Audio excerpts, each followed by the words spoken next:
Bismillahirrahmanirrahim. Assalamualaikum warahmatullahi wabarakatuh. Mohon izin saya share screen. Saya coba-coba belum bisa ini. Ya, belum bisa ya. Sudah pesan dari kemarin. Mohon maaf. Belum diberi hak untuk share sepertinya dari host, mohon izin. Iya. Paparan saya cukup banyak, tapi karena waktu, nanti mohon maaf saya akan loncat-loncat gitu kayak kodok loncat-loncat. Kodok loncat-loncat. Nanti ada Prof. Ari, ada Mas Aji yang lebih luar biasa lagi yang bisa membumikan nanti ini Mas Agus Ali Fauzi ini. Saya tahunya di YouTube tok itu. Sekarang tampil di sini. Tampil di sini luar biasa. Belum bisa ya? Mau dicoba share, Dok? Sudah bisa belum, Dok? Nah, sekarang baru aja. Mudah-mudahan nggak keliru yang di-share-kan. Oh ya, betul. Nanti kalau waktunya sudah habis, langsung dipotong ya Pak Mas Tonang, supaya nggak kebablasan, kasihan yang lain.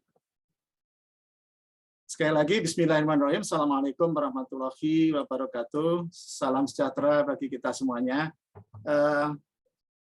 Sudah bisa terlihat, terbaca? Apa, Dok? Ya? Saya tidak menampilkan logo Persi, Perhimpunan Rumah Sakit Indonesia, tapi saya sangat berbangga dididik yang memberikan fondamen saya dalam kehidupan ini sampai dengan sekarang adalah di SMA Negeri 1 Surakarta. Luar biasa. Jadi saya kemana-mana, saya sampaikan bahwa saya itu lulusan Kasmaji 73. Dan insya Allah itu membuat kita harus berupaya untuk perfect, sempurna meskipun kita manusia biasa. Kita coba ya. The clock is ticking, Bapak Ibu sekalian, bahwa pelayanan kesehatan itu, ini saya istilahnya sambil dari tema dari TV, program TV. Jadi bagi rumah sakit pun di era pandemi, bahkan ketika endemi atau nanti selesai, itu juga memahami bahwa proses waktu itu berjalan terus-menerus. Jadi untuk waktu yang berjalan terus-menerus, penentuannya adalah saat-saat ini, supaya waktu yang akan datang itu bisa terisi dengan baik, ya, memenuhi kualitas, memenuhi hak-hak asasi manusia, tentu saja karena ini rumah sakit, yang tentu harus diupayakan yang terbaik, meskipun itu belum tentu akan mendapatkan kesempurnaan, karena kesempurnaan hanya milik Allah. Nah, Bapak Ibu sekalian, ini sistematikanya, kita harapkan seperti ini, mudah-mudahan nanti bisa terbaca, karena paparan ini paling tidak harus 12 kali pertemuan, ya, paling tidak minimal 12 kali pertemuan. Nah, begini Bapak Ibu sekalian, inilah suatu kondisi masa lalu, masa lampau, sebelum pandemi, berabad-abad yang lalu, proses upaya untuk menyembuhkan orang tentu banyak korban, ya, sebelah kiri. Nah, saat ini ada dua gelombang yang sangat besar menerpa perumah sakitan di dunia, bahkan pemerintah, bangsa, dan negara, adalah sebetulnya revolusi industri 4.0, yang kedua surge capacity yang namanya COVID saat ini. Ya. COVID ini pun masih bumpy recovery, gelombang-gelombang tergantung kita semuanya, mudah-mudahan tidak terjadi muncul gelombang-gelombang yang besar berikutnya. Pertemuan hari ini luar biasa, Kasmaji salut luar biasa. Ini anak-anak muda mempunyai suatu ide yang mempunyai sebetulnya bisa menjadikan pengungkit, ya, pengungkit untuk masa depan. Tomorrow is today, Bapak Ibu sekalian. Jadi pertemuan hari ini yang ada spektakuler sampai beberapa pertemuan, tomorrow is today. Artinya mudah-mudahan itu menjawab kebutuhan-kebutuhan, bukan hanya sekedar keinginan atau opini-opini. Nah, ya, navigating to future of healthcare, artinya begini Bapak Ibu sekalian, bahwa perubahan ini juga menerima, badai ini menerima pelayanan kesehatan, ya.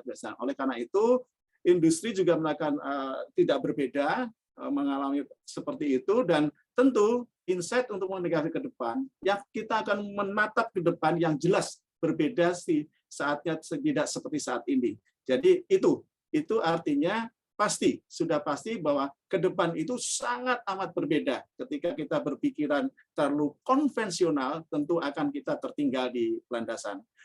Indonesia masih memiliki masalah kesehatan yang persisten. Jadi mohon maaf, saya mungkin kader-kader Posyandu nanti dijelaskan oleh narasumber yang lain. Saya kalau tidak terlalu jelas menjelaskannya sudah biasa, belum biasa untuk bertemu dengan kader-kader di lapangan langsung. Angka harapan hidup kita masih rendah ya, konon yang tertinggi itu di Yogyakarta. Angka kematian juga demikian ya, masih tinggi. Angka kematian bayi pun demikian, prevalensi stunting itu demikian. Ada Indonesia juara nih, juara kedua kasus tuberkulosis tertinggi di dunia. Luar biasa, kita tidak boleh berbangga, dan alhamdulillah upaya-upaya yang kita lakukan sampai saat ini belum kelihatannya ada satu potensi perbaikan. Jadi ini perlu kita sikapi dengan baik. Nanti peran dari primary healthcare untuk memburu early detection terkait ini dan menjaga bahwa terapi dan resistensi tidak timbul. Jumlah kematian disebabkan penyakit tidak menular itu tinggi, ya sekitar 73%. Artinya ada double ini ya, ada double burden. Jadi kita penyakit infeksi masih banyak, penyakit kematian penyakit yang tidak menular pun itu menyebabkan kematian yang tinggi. Nah ini untuk Pak masyarakat bahwa perlu diketahui bahwa populasi umur 15 tahun ke atas itu perokok di Indonesia. Prevalensi ini tertinggi di ASEAN. Jadi ini sangat menjadi sesuatu yang kurang bermanfaat bagi kita semuanya. Penyakit tidak menular makin mendominasi. Kita lihat di sini perubahannya, tapi ada yang ajak ya tetap untuk penyakit tidak menularnya, jantung, stroke itu bisa dijadikan satu, kanker, penyakit paru non infeksi, penyakit infeksi TB dan gagal ginjal biasanya yang disebabkan karena diabetes. Jadi ini perlu kita ketahui. Dan kemudian kita juga pahami bahwa faktor risiko yang mendrive kematian ya adalah hipertensi, ya, rokok, kemudian di risiko diet, kemudian dan sebagainya. Kemudian ada perubahan seiring dengan tadi yang kita sampaikan bahwa stroke itu utama, ya, menyebab kematian di diabetes, jantung, dan seterusnya seperti terlihat di layar. Nah, ini sekarang waktunya melakukan transformasi. Jadi dalam proses kita melakukan suatu perubahan, kita dimulai dengan absorb, kemudian adopt, kemudian transformasi. Kalau tidak, sekali lagi, kita akan semakin menjadi tuan rumah di negerinya sendiri. Nah, ini kita harus menjadikan COVID sebagai isu prioritas saat ini. Kita sudah singkirkan orang yang nggak setuju tentang adanya COVID dan sebagainya. Itu melelahkan. Kita tinggalkan bahwa COVID itu memang jelas ada, dan selesainya kapan, insya Allah belum jelas. Ya, memang belum jelas. Ya. Pandemi menyadarkan resiliensi sektor kesehatan. Jadi potretnya pelayanan kesehatan, potretnya kemampuan kita, potretnya kemampuan pemerintah di beberapa negara termasuk rumah sakit, di beberapa negara termasuk akademisinya, termasuk produsennya dan sebagainya, itu sebetulnya saat ini ujiannya saat ini. Jadi untuk pelayanan kesehatan itu sangat tergantung dengan faktor eksternal yang ada di tempat kita, ya, tempat kita meningkatkan kapasitas, ya, tentang ini perlu dilakukan, permasalahan sistemik harus diperbaiki. Sistem kesehatan Indonesia siap untuk transformasi. Nanti momentumnya kita lihat, banyak peraturan-peraturan yang terkait dengan rumah sakitan yang perlu akan berubah, dan akan berubah demikian dengan insuran BPJSK, ya, di Indonesia asuransi swasta pemerintahnya itu sosialnya adalah itu pun nanti banyak aturan-aturan yang teknologi digital menjadi sangat penting Bapak Ibu sekalian, dan inilah komitmen pemerintah untuk melakukan transformasi sistem kesehatan, ya. Visinya sebetulnya pemerintah itu saya sampaikan karena tadi Pak Menteri hanya sebentar karena beliau juga berada di Amerika. Sejalan dengan visi Presiden sebetulnya, di mana masyarakat itu yang sehat. Jadi mimpinya Presiden sendiri RI1 pemerintahan itu menginginkan masyarakat sehat, itu produktif, ya, produktif dan berkeadilan. Meskipun equity dan equality sulit didekatkan, tapi upaya-upaya itu telah dilakukan dengan langkah-langkah yang cukup cerdik dan strategik. Di mana outcome-nya itu ada 5, Bapak Ibu sekalian. Ini peran gerakan hidup sehat, ini ibu-ibu Posyandu, ini akan mempunyai peran yang sangat penting, outcome-nya di situ. Kemudian memperkuat sistem kesehatan dan pengendalian obat dan makanan, yang memperbaiki pengendalian penyakit, mempercepat perbaikan gizi, dan seterusnya, dan seterusnya. Nah, ada 6 kategori utama di sini, Bapak Ibu sekalian. Kita ambil transformasi pelayanan kesehatan rujukan. Di situ meningkatkan akses dan mutu sekunder dan tersier, sistem rujukan, dan sebagainya, dan sebagainya. Jadi, ini memang menjadi bagian dari kategori utama untuk mempunyai komitmen mentransformasikan sistem kesehatan, ya. Memperkuat ketahanan tanggap darurat ini menjadi sangat penting karena jelas Bapak Ibu sekalian, seperti saat ini rumah sakit menjadi korban kematian ibu dan anak banyaknya di rumah sakit. Apakah yang rumah sakit yang menyebabkan itu? Tentu alhamdulillah kami bekerja sama dengan POGI sosial, yaitu untuk selalu melakukan suatu empowering pada publik agar itu tidak terjadi, ya, tidak terjadi. Nah, ini penambahan belanja kesehatan tidak selalu menjamin peningkatan angka harapan hidup. Ya, kita nggak mau kita mengeluarkan banyak, ya, tapi di Indonesia itu pembiayaan terhadap pelayanan kesehatan naik terus ya. Ini tapi itu jelas tidak meningkatkan angka harapan hidup di masyarakat seperti bidang negara. Future of the Indonesia Health Market ini ada unmet need, ya, sebetulnya ini masih bisa kita pakai bahwa kita itu sangat miskin sekali melakukan satu rekayasa upaya-upaya untuk secara teknologi dan sebagainya, early detection and diagnosis. Jadi kita ini belum mempunyai kemampuan untuk untuk advance teknologi produk dalam negeri, tentu saja ya kita harus berpihak pada produk negeri dan sebagainya untuk melakukan untuk anak bangsa ini. Negara ini yang cukup besar, kuat, semua sumber daya ada, ya, sumber sebagainya banyak sebetulnya. Dan yang jadi penting kita juga lack of innovation medical technology sector yang betul-betul mendalami teknologi medical technology sector itu siapa sih gitu. Kita padahal ini di Kasmaji banyak nih ya, dari ahli-ahli teknologi apa gitu nggak jelas ya, saya nggak jelas ya. Kemudian kita sendiri sekarang sedang berproses sebetulnya pertumbuhan dari healthcare IT, ya IT. Ini luar biasa, luar biasa. Tetapi kita merubah sistem secara nasional, lama-lama akan terjadi suatu perubahan perilaku dari rumah sakit yang sangat harus berpikiran smart. Nah ini sudah berjalan, nanti kita lihat ke belakang. Global Hospital Trend, jadi ke depan itu saat ini sebetulnya sudah digital hospital. Kemudian juga sudah mulai ada use artificial intelligence. Nah, ke depan rumah sakit khususnya list person. Gampangnya begitu ya. List person. Jadi tenaga rumah sakit itu tidak perlu banyak-banyak seperti sekarang karena akan ditunjang oleh teknologi ya, teknologi. Saya nggak jelaskan selanjutnya.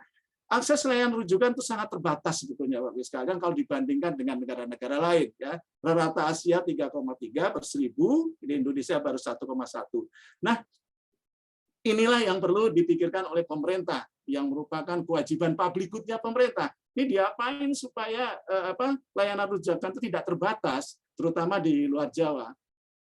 Jadi kebanyakan tenaga kesehatan pun itu banyak berkumpul di Jawa dan Bali, di pusat-pusat provinsi yang luar biasa. Bahkan ada satu rumah sakit swasta, tenaga obstetrinya itu lebih dari 10, ya, lebih dari 10, luar biasa. Ini kalau dibagi yang lain. Nah, mutu rumah sakit ini perlu ditingkatkan. Nah, ini kepercayaan publik sebagai kita contoh aja kita lihat. Ini banyak yang berkunjung ke Malaysia, ke Singapura, dan ke Thailand. Nah, ini harus kita cegah. Kita mencegahnya jangan posisi bertahan. Jadi saat ini semua core value dan core belief kita semua harus difokuskan menyerang. Menyerang itu gimana? Memperkuat kemampuan kita sendiri, mulai dari manusianya, ya, baik itu nanti memperbanyak sebarannya, dan sekaligus bagaimana teknologi itu dimanfaat dengan baik, bahkan industri terhadap itu juga dilakukan di Indonesia. Program Askes Mutu ini oleh pemerintah seperti ini, rujukan nasional ini pengembangan jejaring layanan unggulan ya, penyakit jumlahnya kasusnya kematian yang tinggi terutama 5 ini ya. Mudah-mudahan nanti pada 2024 bisa sampai 193 rumah sakit yang bisa dikembangkan. Tetapi Bapak Ibu sekalian, anehnya perkembangan rumah sakit ini ketika COVID ini ada luar biasa tumbuhnya ya. Tumbuhnya sayangnya kebanyakan bertumbuhnya rumah sakit jumlah itu banyak di regional 1 di Jawa dan Bali, luar biasa. Terutama rumah sakit swasta, luar biasa. Sekarang jumlah rumah sakit di Indonesia sekitar 3.140-an ya, 40-an. Ini bergerak terus. Banyak rumah sakit baru, meskipun ada banyak rumah sakit yang dibeli oleh rumah sakit yang punya kemampuan membeli. Bapak Ibu sekalian, ini sangat unik bahwa ketika COVID, rumah sakit yang berbentuk yayasan pun bisa melakukan suatu kegiatan yang efektif, efisien, dan dia bisa membeli rumah sakit baru, yayasan ya. Jadi organisasi not for profit. Nah, ini saya langsung kepada pidato beliau bahwa kurangi risiko tenaga medis yang tertular ya, sampai saat ini diminta yang untuk berobat kita memanfaatkan telemedicine. Diharapkan bahwa ini sudah bergerak terus. Sayangnya peraturan perundangannya masih belum selengkap apa yang diharapkan. Memang demikian Bapak Ibu sekalian. Biasanya terjadi perubahan-perubahan di luar cepat terjadi, tetapi peraturan perundangan biasanya belakangan munculnya. Tetapi saya kira ini sudah mulai dijawab dengan baik, cuman waktunya mungkin belum selesai.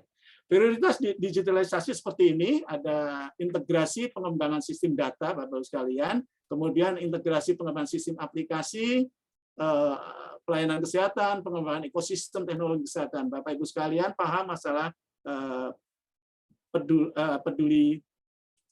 aplikasi peduli ya. Peduli ini sangat merupakan satu aplikasi yang mungkin jadi backbone-nya dari satu ekosistem digital yang ada di Indonesia. Jadi mudah-mudahan kita bergerak terus, kita punya satu ekosistem inovasi kesehatan 4.0.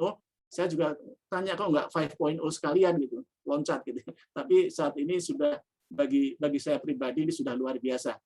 Bapak sekalian, perlu kita lihat kebijakan tata kelola dari rumah sakit. Ini rumah sakit di Indonesia itu harus fardhu ain, harus merujuk pada 44 Undang-Undang Nomor 44 Tahun 2009 yang isinya sebetulnya rumah sakit di Indonesia kalau berpihak pada kualitas, berpihak pada keselamatan pasien, berpihak pada bila pasien itu adalah keluarga saya, mereka harus berupaya melakukan tata kelola rumah sakit yang baik, good corporate governance, dan tata kelola klinis yang baik, good clinical governance. Ada fungsi-fungsi manajemen di rumah sakit yang benar. Ada fungsi-fungsi manajemen klinis yang benar. Nah, ini nggak mudah, ya Bapak-Ibu sekalian. Bahkan kalau anggap aja pelayanan kesehatan itu intinya adalah pelayanan klinik, maka kita di undang-undang ini muncullah ada beberapa indikasi-indikasi di manajemen klinis, yaitu apa? Misalnya, bagaimana kepemimpinan kliniknya, bagaimana audit klinisnya, apakah jalan apa tidak, data klinisnya, resiko berbasis bukti, meningkatkan kinerja, dan sekaligus yang ke-9 adalah melakukan akreditasi rumah sakit yang sementara ini berhenti. Nah, ini kewajiban rumah sakit, ya, kita lihat ada 20, dan ini nanti silakan kita lihat di Undang-Undang Nomor 44, terutama di pasal 29. Disinilah kita rumah sakit di Indonesia ini harus menjawab ini semuanya 1-20, tidak saya sebutkan satu persatu, tapi yang jelas bahwa ini di sini kita bisa jadi menjadikan bagian untuk evaluasi assessment apakah nomor 1 itu telah dilakukan di rumah sakit dengan baik.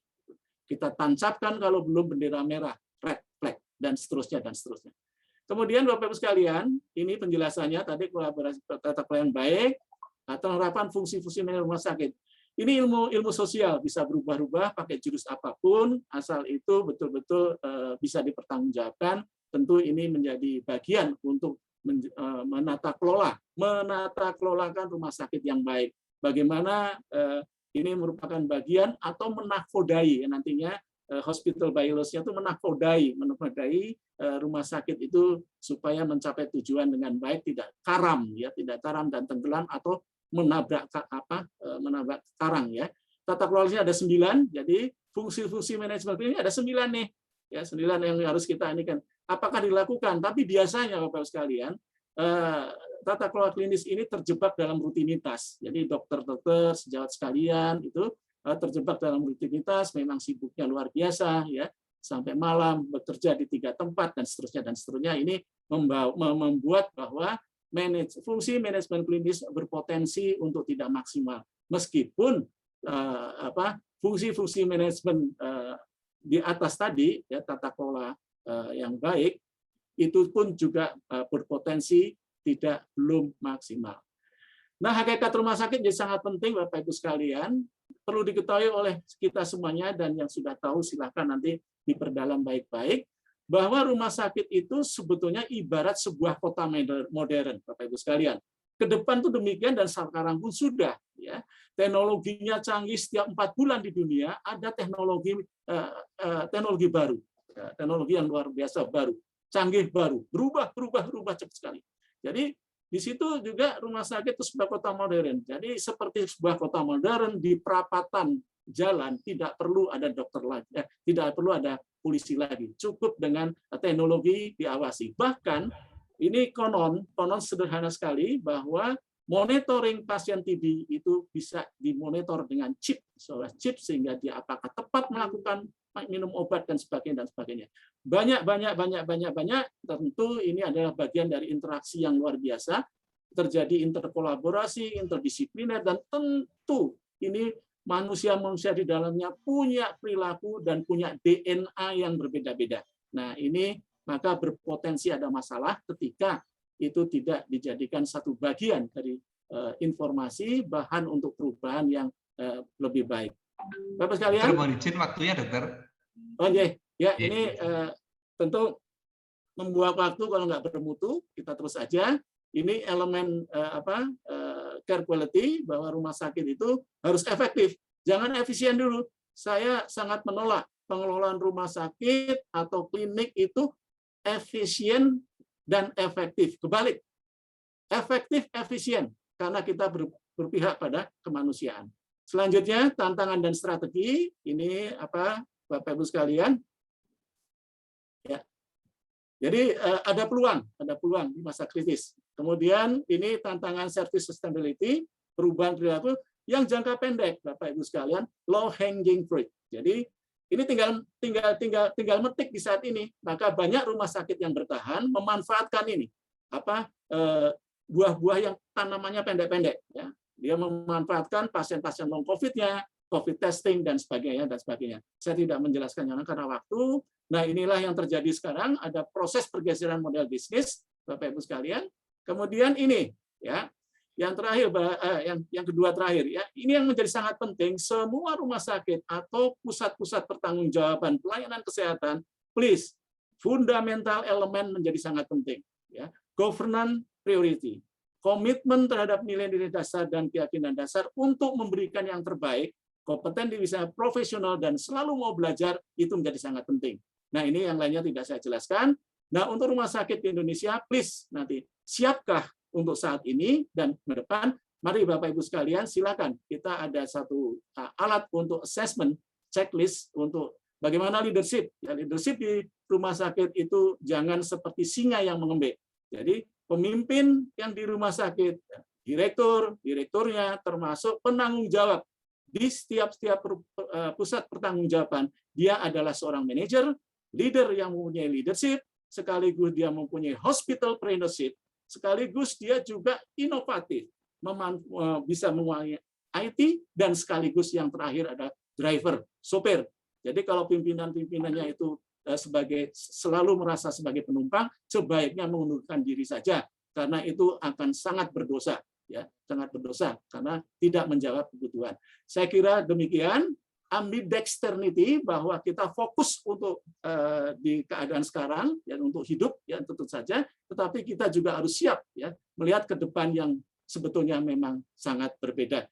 Mungkin maaf saya kalau berlebih, kurang lebihnya wassalamualaikum warahmatullahi wabarakatuh.